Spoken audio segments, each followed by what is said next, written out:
Ano po ba ang bawal na pagkain sa anxiety? Kung tutuusin po walang bawal.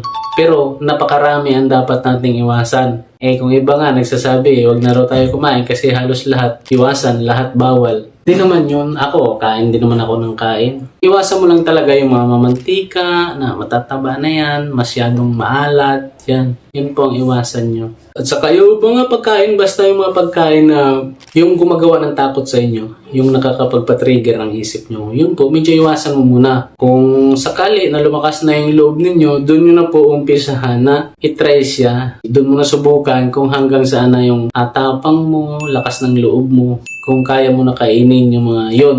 Pag hindi na mag-trigger sa inyo, di tuloy-tuloy mo na. Ganun lang po yun.